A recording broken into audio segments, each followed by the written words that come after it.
In conversation with some fascinating ladies who've changed the game in the world of video, music and gaming. Only on Hungama's Women Game Changers podcast. Hi, this is Ronak from Hungama, and I'm delighted to invite you to the next episode of Hungama's Game Changers 2023. Through this season, we meet women who have not just played the game, but changed it. And I'm delighted to invite on the show today, Bhamini. Bhamini, it's been a delight to have you, not only because you come from a background of game design, but I think two other things that make me very excited about your journey is that you have actually emerged from the space of learning the skills and becoming a part of the industry to actually taking it all the way forward and becoming a co-founder at Big Fat Phoenix. So congratulations on that. And I think the other aspect that is exceptionally interesting to me, especially today and now, is the fact that so many of the games that you're working with have a lot to do with the space of identity.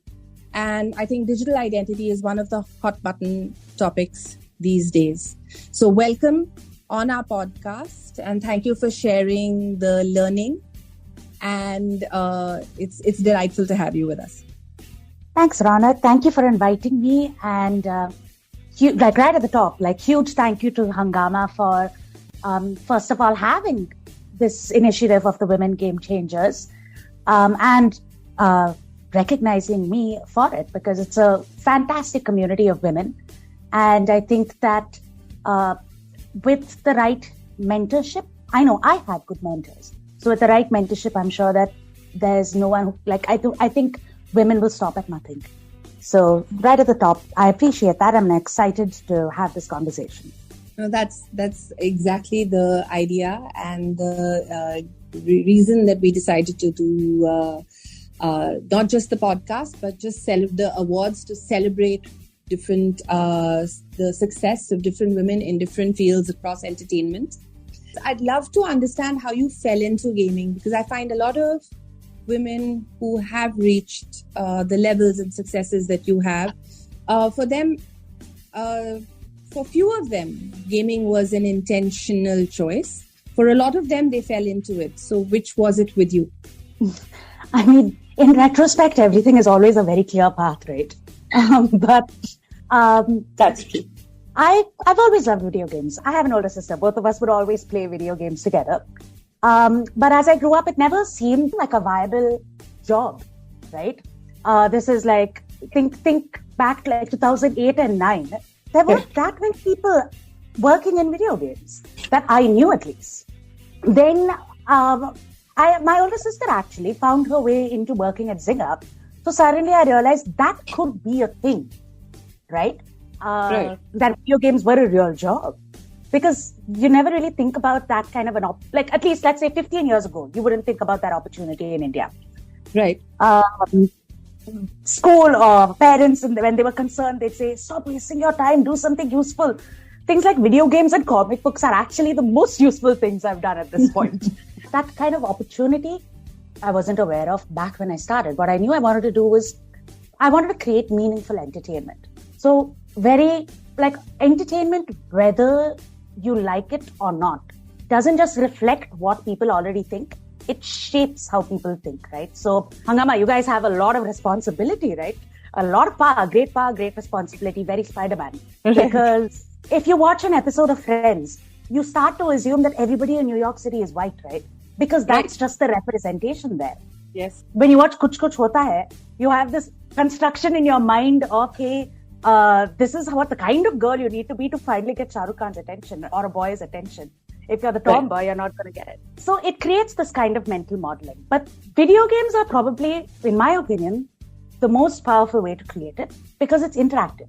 You're not receiving the story. You are participating in and creating that story. So, I can tell you that it's tremendous that you touched upon representation, Bhamini. I'd love to actually, also pick your brains on, I think how over the next decade we will see greater representation in games. And when I say greater representation, I am including women in this category because so far, I think on the professional side, but also I think in the representation within games, it's still very marginalized and stereotyped. But, also inclusive of the larger LGBTQIA community. Yeah, I mean, it is an exciting time to be in the industry because it's really poised on a lot of change. I think that, again, just looking at the titles I used to play 10 years ago, Ronak, like they were like blatantly sexist, a lot of them. Yes. Today, it's not that easy to get away with that because I think that the players, look, you're always going to have your contingent of people who want things to stay the same, who never want things to change, people who want to live in, 1973 and, right. Just keep reliving the power roles and structures from back then. But I think that by and large, the community of gamers, the community of players, not just creators, is a lot more discerning about what they want. They want to see themselves in it. It is ridiculous that 53% of mobile gamers are women. Yes. You have this, and that's just on mobile. 50% of the gamers in general are women on console, PC, pick your medium. So you have this entire contingent of players, they're going to want to see themselves in it. So ultimately, the consumer is going to be able to make that change. And luckily, the industry seems to be responding and listening because they also realize that if you're going to be designing a game for people, you need to have those people in the room. It is absolutely like all of us have watched things that are, those manuals where you have like 3 men discussing the future of women in industry. Yeah. And I have to say that as a part of gaming, more than any of the other areas of entertainment, it's an area that needs a little bit of a shake-up. I think, beyond a little bit of lip service, I think we have...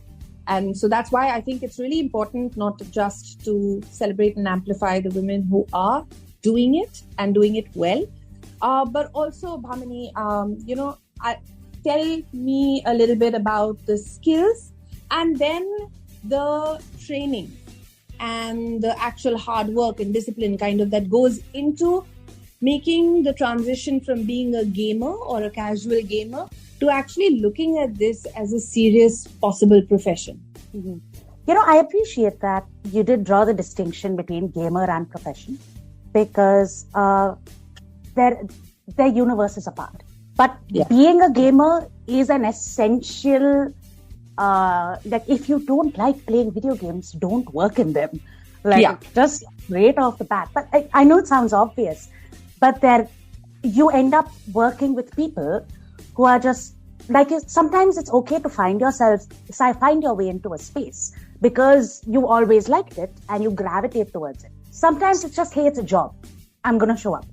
Right. But if you don't like playing video games, you're never going to be good at that job. So whether you're a producer, whether you're a designer, whether you're in research, first and foremost, play video games. I know, again, moms are going to be like, oh my God, what are you doing? Play video games. Yeah, this is for all the young girls. Listen to this with the rest of this without your mothers around. Yeah. But I would get your mom to play them with you. My mom would play some video games with us. It's a great way to bond. So first recognize that, but recognize that you don't have to be the best gamer. You just have to play the games. Right. Because I think a lot of women feel held back because, this happens to me all the time. And when I was younger, I would care. Now I don't. Where someone would say, oh, but you didn't even clear this level, or oh, that was your high score, or oh, you don't even play Call of Duty. Right. It doesn't matter. You could spend all your time playing Candy Crush as an enthusiast and only play the other games to check them out. It's okay. You're still a gamer. Play the game. Yes, exactly. You are a gamer. Yeah. And you don't have to prove that identity to anybody, depending on the types of games that you play. With that said, I think the skill that transitions you from gamer to game designer, and I could speak primarily to game design, not You need to be able to look at a game and break it down into its components. What I'm talking about is like basic set theory from 6th standard math, right? Right. All of these things are similar. Characters are similar. There are some characters who are speaking, some characters which are not. Start breaking things down into the properties that games have, because ultimately games are just Excel sheets with animation. It's basically that. You don't have to be an Excel person. You don't have to be a sciencey person. Like, God knows there are people who need to be visual first people. But you need to be able to understand what brings certain types of visuals together at an abstract level. Where all of them coming to you as a game designer has to also be very strongly dialed into the human psyche to know when a person needs a bit of a boost, to know when they need the when it's going to give them a little bit of a rush to get those coins. So how much of that do you think comes from those areas, and would psychology, like, what are the kind of things that people can do as they're educating themselves that will hone the skills that they may need to be able to make it as a game designer or a game producer? You raise a great point. It is essential to understand what people want, right, and what works for them. Like, your best tester is you. Play your game and figure out what makes you angry, what makes you happy. Is it frustrating when you don't have enough ammo when you're playing this game? Does it feel too easy when you have too much? Start thinking about your experiences as valid data that can inform your skill set. And what's more, watch other people play. Like, now more than ever, you can just watch anything on Twitch. Yeah. Watch people play, because you will notice what is the moment that what is that win moment for them? Because games are basically, how can you layer win moment after win moment after win moment? Make them do a climb, but make the view at the top worth it. So I think really use yourself as your test subject and watch other people play. That's absolutely valid information to inform your game design skills. If you want to be a game designer, design a game. Make it on pen and paper and get your friends to play it, get your mom to play it. That's my biggest key. Bhamini, tell me about the project that you're most proud of and what actually made it tick for you. Well, I mean, we have our own company. I'm a co-founder of Big Fat Phoenix Interactive. Yes. And we design meaningful, wholesome games that bring people together. Or that's what we try to do.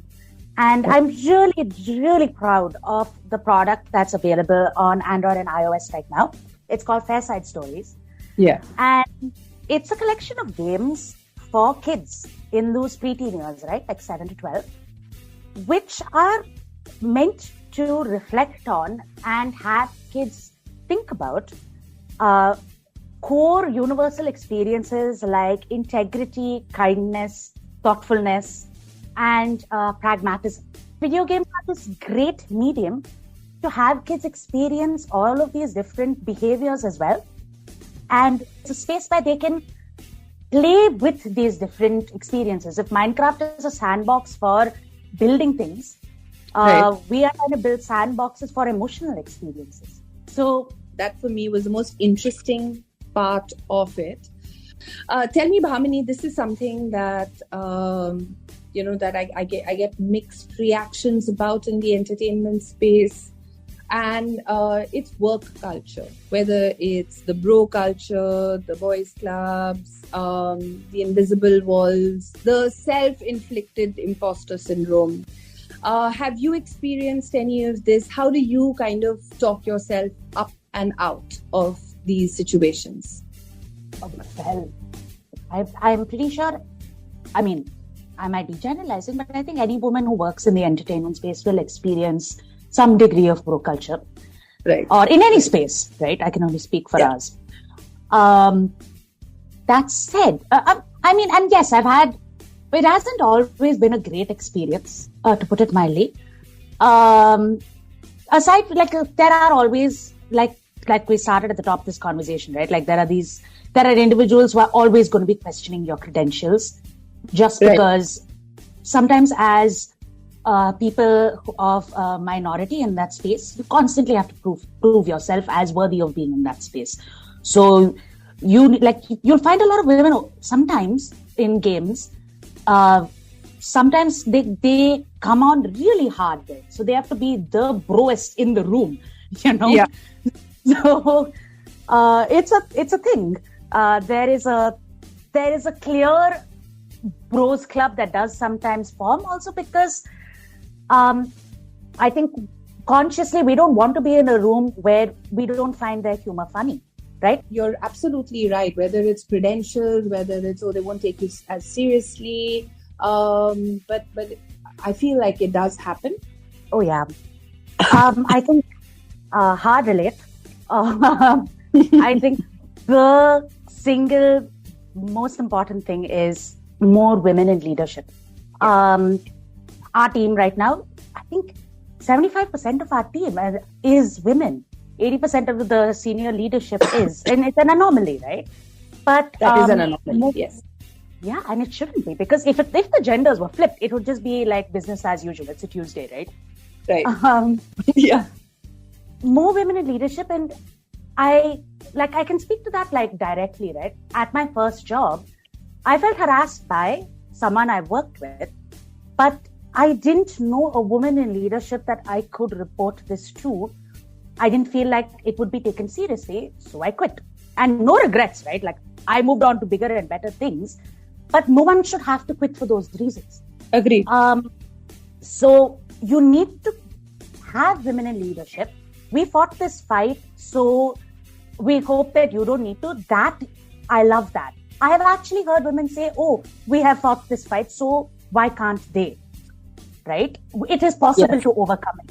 Yes. That's just a, Yeah, absolutely. I think that's a myopic view and a sort of, inward-facing view on the world today. Yeah, absolutely. I think women are in the position to influence things. I mean, anyway, there are people who are always not going to like you and the things that you do. Lean in is all I can say. Because you will be doing a lot of people a favor if you call out that sexist joke and make it clear that this is a space where we don't tolerate that. You might be the buzzkill, wear that with pride. I know I do in a lot of spaces. Right. Because then the next day when there's someone at their first job who feels like they're being, it doesn't have to be just sexually harassed. They could just be getting bullied by their lead, right? Next time someone feels like they have a problem, they know that, oh, okay, Ronak is the person who I go to because clearly she doesn't put up with this kind of stuff. So you need to have clear, visible leadership that holds people accountable. And if that feels like a pipe dream, I think women, like this kind of an initiative by Hungama, which really puts women in the spotlight, inches us ever so much closer to that pipe dream, right? So yeah, I think a lot more women need to be more visible. I think we need more role models. We do need more leaders. In fact, one of my burning questions that a lot of the platforms that, whether it's speaking or it's mentoring, is how do we funnel more women leaders, not just shove more women into the funnel. So absolutely, I think for me that's I think the next big leap that we need to sort of put on. Everybody needs to put on their agendas. Bhamini, I want to know, one of the things that I find that creates a bit of a gap is in terms of, networking and putting yourself out there. Mm-hmm. This is a space, especially in gaming. I find very few women, in India, it's even fewer.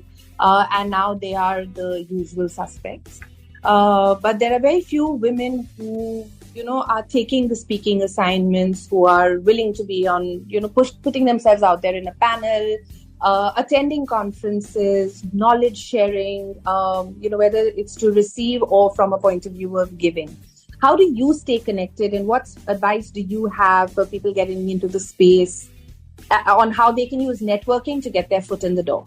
I mean, this is a very real problem. So I appreciate that you bring it up. Gaming in general, I think it's getting better, but our industry can be a bit of an incestual circle, right?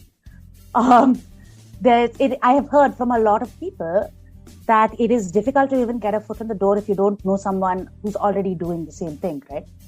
Right. We don't really do a whole lot of open calls for most roles. It'll be, hey, I know someone who knows someone. So that network.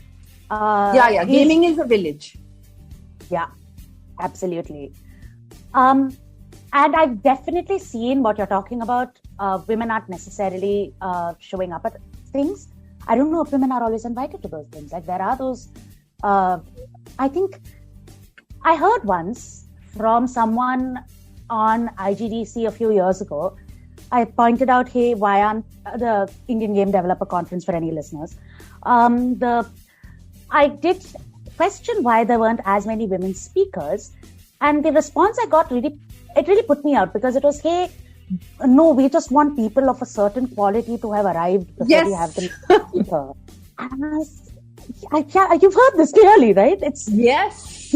Oh my God. And sometimes, there'll be somebody who's, and I know that the person sitting in the front row listening to you may have better insights, but yes, that does happen. And I think that's an area. I think that's actually a call to all women in gaming today. I mean, I think more of them should, put themselves out there. More of them should do more with their LinkedIns and social medias, make commentaries, write articles if they want, but definitely, speak at speaking assignments. Ask to put a panel together. Yeah, I like that. No, and I appreciate that, right? Like what you said again about someone in the front room might have better insights. Sure, I like that. I like being in a room where I can learn things, right? Yeah. Doesn't mean your insights are not valid. Right. And if you can't show up at the event, like you said, use LinkedIn relentlessly. Like, I'm going to be honest, I am not great at social media. I don't know, I think I was born a little bit late because I'm not so great at social media, but you gotta have to use it, right? Build your connections there. Use LinkedIn. Be that annoying person who sends everyone an invite. Trust me, you're not being annoying. I like it when women are sending me invites saying, hey, can we connect? As I'm like, yeah, this is awesome. I'm building like my super team. I think that women like you, Bhamini, are shortening the learning curve for the generation that comes after you. And I think what's struck me about everything that I have read or seen on YouTube about you is the sense of inclusion and the fact that in a lot of the work that you're doing in the game that you're building with Fairside, it wasn't so much gender specific, so it's inclusive in a way where gender doesn't compute. And I thought that was, for me, particularly something that really tugged on my heartstrings. Bhamini, thank you for joining us today. It was lovely talking to you and learning from you. Congratulations, and we look forward to the many mountains you will still climb. This is Ronak from Hungama. Thank you for tuning in and stay with us as we meet more women in entertainment who aren't just playing the game, they're changing. In conversation with some fascinating ladies who've changed the game in the world of video, music and gaming. Only on Hungama's Women Game Changers podcast.